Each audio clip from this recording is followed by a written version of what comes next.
Welcome to that British homestead.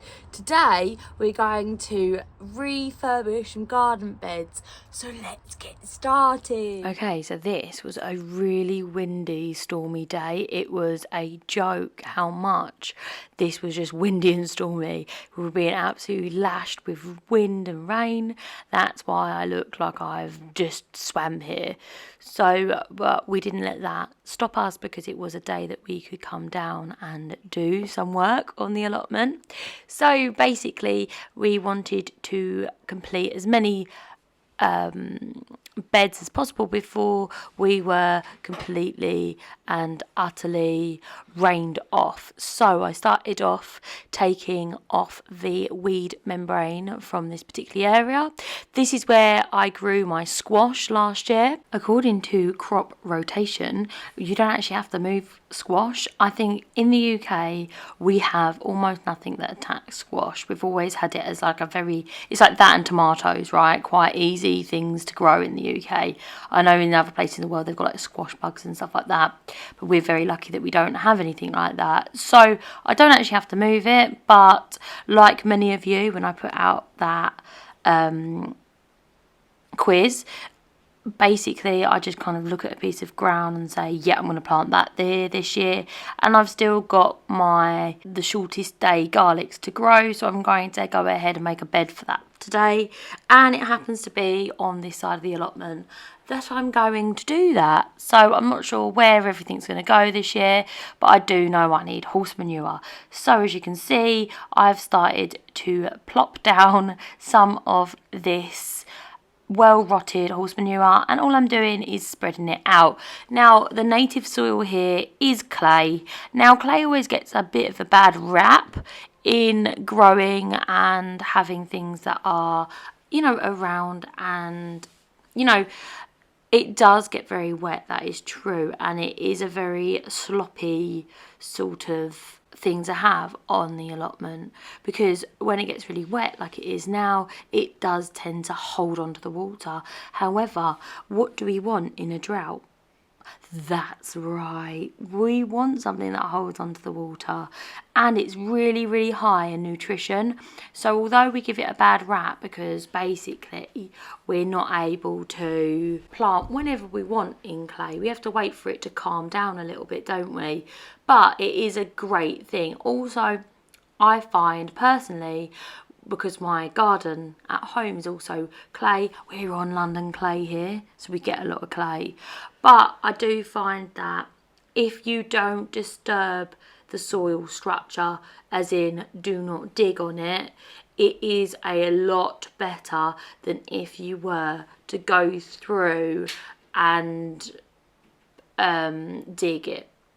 The more you dig it, the more sloppy it becomes in high rainfall. Like I said, here it is quite a lot of high rainfall, so it has got like a couple of inches that are very, very, very sloppy, but it's not as bad as when I put my first bed in my garden, because that, oh my goodness, it was like a soup. It was literally flowing out of the bed, and the whole layer was like completely utterly quicksand. So it is a bit better. Now, incorporating this horse manure with things like broken down wood chips and wood shavings and things is going to do two things. It's going to give a lot of structure to the soil. It's going to give a lot of food for microbes, like for example worms. It is also going to give a lot of carbon, and that's the issue with clays, is that it needs more carbon to make the soil what we want, which is it retains a lot of water, but it also doesn't turn to soup. So it also gives it more ability to trap air. Now, it's a really weird concept, but roots need air, okay, because they undergo aerobic or respiration. If it turns to anaerobic respiration and water is stagnant there, the roots will rot. So even though in zone 9A we have not really got frozen soil, oh my goodness gracious me, we actually got frozen soil this year. It was the strangest thing, but normally we don't. But if you do have soils that are very, very, very wet, do not go ahead and grow things like garlics or bulbs or put seeds, large seeds in, because they will rot. Of course they will rot. If you go ahead and put anything in like a jar of water, it's going to rot. Of course it is. It's got the perfect environment. It's got lots and lots and lots of bacteria. You're giving it an anaerobic environment, etc. So what I'm doing here is I'm making that garlic bed, and this garlic bed I'm going to do a no dig method. Like I said, I'm going to do different methods across the allotment and see what works best for me. Now after Christmas, not to boast, but I get a lot of cardboard, so everything comes in loads of packaging, and instead of throwing them away or even putting them in the recycling, I like to use them in the compost heap and over the allotment. So I've been saving these up all Christmas period long, and I'm going to go ahead and use them in my no diff method. So there's two different beds I'm using here. Here I'm going to cover it back up with a black plastic. This does two things. So it stops the weeds being able to grow on my horse manure, because obviously weed seeds, they fly around the air and they land down, and also it warms up the soil so that I'm able to plant in it a little bit earlier, so that my ground warms up that little bit earlier than somewhere that is not covered. So that's important too. My second bed, I'm going to do it as no dig, and I want the frost to get deep into the soil for my second bed, because I'm going to be planting garlic in it. We do have another 2 months of winter. February and January tend to be the coldest of our months. They're normally where we get snow. If we get snow, it's quite rare for us to get snow. We're in 9A, like I said, and we tend to have quite a lot of frosty weather during that time. So that means that it's the perfect environment for our lovely little garlics to get frosted, so that they divide up into hopefully very large and very exciting cloves. Garlic is probably my favourite thing to grow. I do grow quite a lot of it. I grow about 160 heads a year, but we are in a family with 2 adults and 1 child. I love garlic, like I can't describe it. I love pickled garlic. I'll eat pickled garlic, like a whole jar of it. But I absolutely adore garlic. In fact, all of my canned goods have extra garlic in them, and I always add garlic when I uncan them. So I do adore garlic. We do make our own garlic bread. We make our own garlic oils, etc. So I do go through probably more garlic than the average person. I've read that it should be about 15 bulbs of garlic a year per person. So if we took that into consideration, I should probably only grow about 45 garlics. I do also grow seed garlic every year. I have seed garlic that I am going to sort of keep and plant the next year. So you have to take that into consideration, that I do need to do that as well. So we've kind of hit on 160 as a really good size for us. We take out the best bulbs, like the bettest, the plumpest, the wonderfulest. We segregate those, and then we go ahead and look at the bulbs and see which are the best individuals, and we keep all of the ones that are the best for regrowing, and everything else that we have there we go ahead and put in the cooking pile. This year we knocked down my garage and moved everything to a new garage, so some of our seed garlic was disrupted, but like I said, I just keep the best and the biggest for cooking. We grow multiple different types of garlic. We do some soft necks, some hard necks variety. I forget the variety. One's a purple one, I believe it's a French one, some white ones. We do have some soft necks in there. I don't grow that much soft neck because I find them very likely to rot. So I basically bought years ago some garlic, and I keep the best of that. So the varieties are somewhat lost in there, so I can't tell you what they are. But if it stores well, grows well, and harvests great bulbs, then that's the ones we're using basically. So it's our own sort of style on it, and they do get bigger and bigger each year. Now I also grow some elephant garlic. Now with the elephant garlic, I only bought 1 pack, and I think that's like 3 bulbs. Every year I replant it. Sometimes I will take something like 2 or 3 out to eat, but most of them I replant, and I'm going to do this until I get a really good harvest of them. I love elephant garlic because the individual cloves are huge. They're like the size of your palm, and they have like a mild garlicky flavour to them, whereas garlic is more pungent, so I can use more of it. And I really like garlic, right? So I chop it up and throw it in there.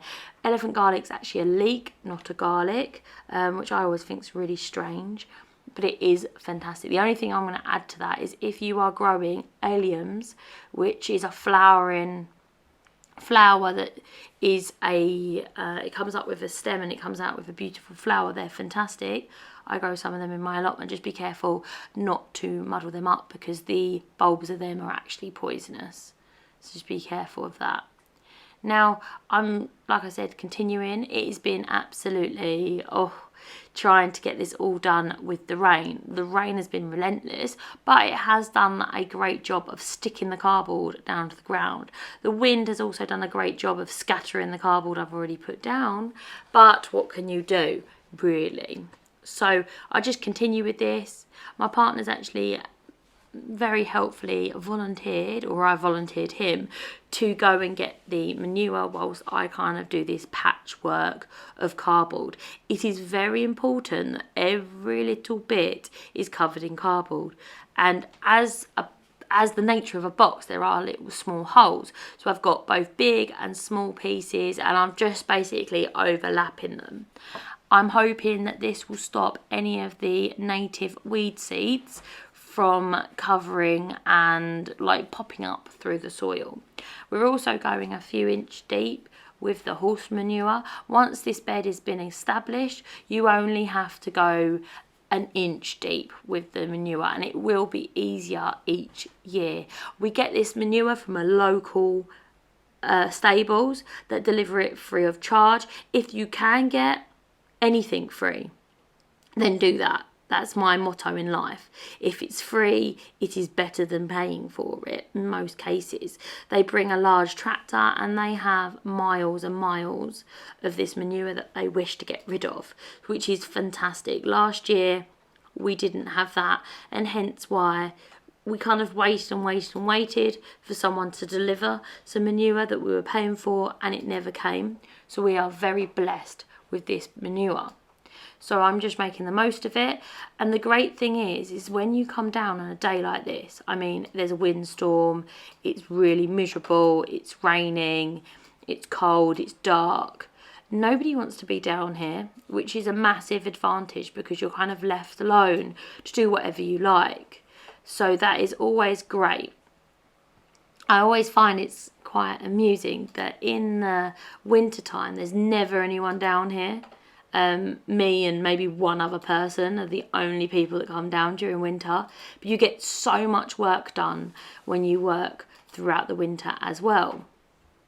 And I find that a very big advantage of coming down in the winter, because by the time spring has sprung, I don't need to think at all about doing beds. I don't have to waste time on doing beds, whereas lots of people will come down and do all of this work, this weeks of work, right? You've seen me doing it for weeks in the spring, which I just don't have time for, basically, because when you take into consideration that I work full time, this is a lovely hobby, don't get me wrong. I'm completely grateful being able to spend this much time down the allotment. I also have an 8-year-old, a very, very, very, very, very, very, very active puppy that we walk for hours a day, and also running a household, etc. This is something that is a luxury, I'm not going to deny it, but it isn't something that I can dedicate weeks of unbroken work to, because obviously work and other commitments come kind of first. Also, I'm quite lucky with my like breaks from work, because the way it works out is that I get Christmas off, which means I can do all of the beds and things like that. Then I have weekends to do some work, and then I have February half term off, which is awesome because February half term is when I always do all my sewing. So it's just the way it works out. I always do that. Easter, I do my late sewing. And then I, in May half term, plant everything out, which is great. I also get the summer off, being a teacher. I get the summer off so that I can do all my canning and harvesting. So that's why I honestly think that teaching is the best job for being an allotmenteer. Personally, you probably, other people probably have other experiences, but that's what I've found. I've really enjoyed the fact that I get, I'm not going to say that teaching isn't incredibly hard work. It is, but it also allows me to have some time that I can spend down here, and also, more importantly than anything else, time with my family, because that's why anyone becomes a teacher, in my opinion, is to spend more time, and I'm very blessed to have that. Of course, my daughter absolutely loves coming down the allotment, although you don't always see her in the videos because she tends to hang out and play with the chickens. She absolutely loves playing with animals, and that's like where she sort of gravitates. Sometimes she comes down here and doesn't really want to do videos, and of course I respect that as well. Like when we came and did all of her side of the allotment, it's already planted up, guys. She's done bulbs and she's covered it and done everything that she needs to do to it, but she said that she'd rather listen to music that day, so that's what we did. As she sang and danced around, we put in loads of bulbs and everything that she needs for a successful spring. I think it's important to have kids down and growing. Of course, she's doing this really well considering that she's only 8, and she's really wanting to focus on flowers and melons and the things that she enjoys eating, which is really important when you're trying to get young children enthusiastic about growing. It's very important to listen to what they want. I mean, I could make her grow cabbages and things that she doesn't particularly like, but of course she's not going to be excited about harvesting them, etc. So it is important to share the best bits of gardening, which is obviously harvesting, with small children, and minimising the bits that they don't like very much, like the weeding, and that will help them grow a passion if you were wanting to get grandchildren or children into gardening. And I think this worked really well because my nan, she used to, I always say, garden around me. She did garden around us and try to get us inspired into gardening, and it was a really awesome experience for us all, which is really important, to have that sort of positive relationship with something that you want to pass on to the next generation. Now, Jasmine might grow up and not want to garden when she gets older, and that'll be absolutely perfectly fine, but this might inspire her to want to do some more gardening in the future as well, and that's fine too. So it's all about kind of making that balance in the world. But I do like to enjoy this. Eating and feeding my family and growing with my family is really important to me personally. So as you can see, we're getting to the point where we're finishing up this bed. I'm just moving the bricks around because the bricks basically stop the wind from blowing the cardboard away. It is very wet and windy. As you can see, it is quite miserable and everything's really soggy, so it's important that we have something to stop it blowing away. I don't really enjoy running and going to find it. Once again, all I'm doing here is making sure that every single hole in the cardboard is absolutely filled, so that when we put the manure on it, we weaken the weed seeds that are underneath. Before we got this allotment, this is the reason we got this allotment, is because it's so weedy here that basically people would not accept to have this allotment because there was weeds right past my head, and I'm 5 foot. So it is very weedy here, and I want to make this a no dig bed that I can go ahead and grow a load of garlic on. Now I don't know if I will not just cover it up once I've sort of grabbed that garlic. I'm not sure yet. I've taken this plastic and put it over the orchard to kind of suppress some of those perennial weeds there. So I will see when them weeds have died down over there, I'm going to reassess and rejiggle the weed membrane to cover that area. So I might go ahead and cover this back up when I go ahead and plant cabbages on the longest day, or it could be that I go ahead and do something different. I kind of try not to plan too much in advance because I'm on the understanding that I'm a human first too. Oh yeah, thanks so much for watching. Look at my hands, I'm disgusting. If you like this content and you want to see how we're using those garden beds, please go ahead and follow along by subscribing. It is free. All right, I'll see you next time. Bye bye.